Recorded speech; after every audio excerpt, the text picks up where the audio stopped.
have a presentation on a portrait of journalists in Uganda in turbulent times. And I want to invite Dr. Gerald Waluya to come and make that presentation, after which we will launch the report. The results of this report should tell you the nature of the Ugandan journalist. This study profiled Ugandan journalists by exploring their demographics, role perception, professional attitudes and beliefs, and major threats to freedom to do their work. Some of the key findings that we noted was that a typical Ugandan journalist is male, below 35 years, and has less than 10 years of experience on the job, and isn't specialized in covering one or two bits. So in other words, is more like a general practitioner and earns not more than 1 million shillings per month. It was further noted that journalists, especially working in upcountry media houses, tend to earn even much less than this, considering that this is just an average. So we also found that Ugandan journalists embrace controversial ethical practices, such as accepting money from sources, paying for confidential information, impersonation, in other words, presenting themselves as different people when they are looking for information, using hidden cameras, working for private companies outside media sector while continuing to work as journalists. This was especially noted among the TV and radio journalists, that they tend to have other side jobs besides the media work that they do. In terms of education and the use of new media technology, it was noted that most Ugandan journalists are more educated today than they have ever been before, have received specialized training in journalism or other media-related fields, and they tend to use social media for personal networking and connecting with sources, peers and audiences, and sometimes marketing themselves and their content.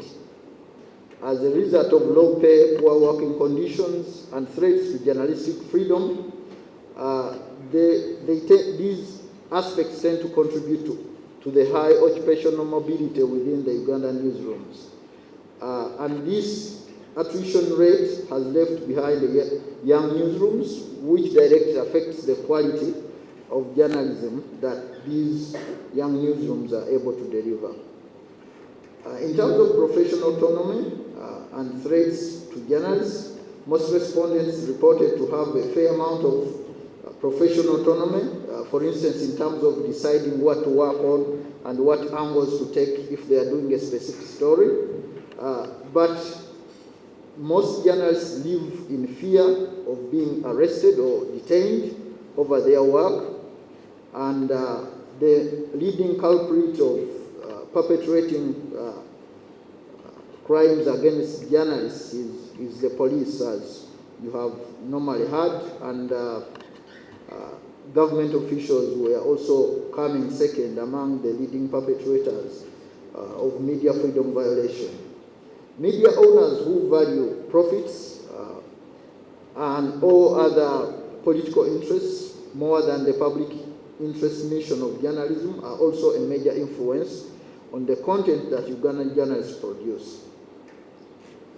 In terms of role perception of Ugandan journalists, most of the people we spoke to said that they see themselves as information disseminators, interpreters, advocates, activists, and watchdogs.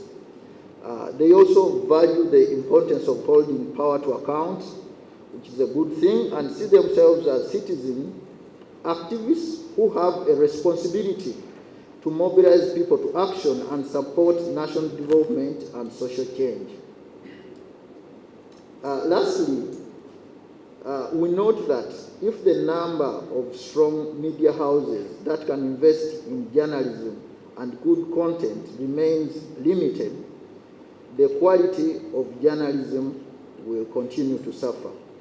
So while there are some journalists who stand out of the crowd and cover powerful and impactful stories, such as the ones we are going to recognize today, many are not able to rise above the limitations within their newsrooms and the perilous political environment within which they work.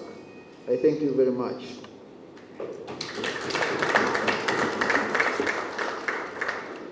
Now, this is a portrait of Ugandan journalists in turbulent times. And my aspiration is that media owners shall use this to improve the lives and the welfare of journalists, not just their physical welfare, but also their psychosocial welfare as well. They do work that is dangerous. They do work for which they need to be protected. They do work for which many times they need counseling from the trauma that they may meet along the path of just going out to do their job. So my aspiration is that this report does not gather dust on the managing directors and the CEOs' tables, but that it is used. I appeal again, and I'm glad that there's so many cameras in front of me today, that we use it to improve the welfare of our journalists so that they may do their job, not just do their job half-heartedly, but do their job excellently. So once again, I want to thank ACME for supporting this and for all the work that has gone into it. Thank you. And I want to hereby launch this report, and we look forward to seeing better results in the versions and the additions that will come after this. Thank you very much.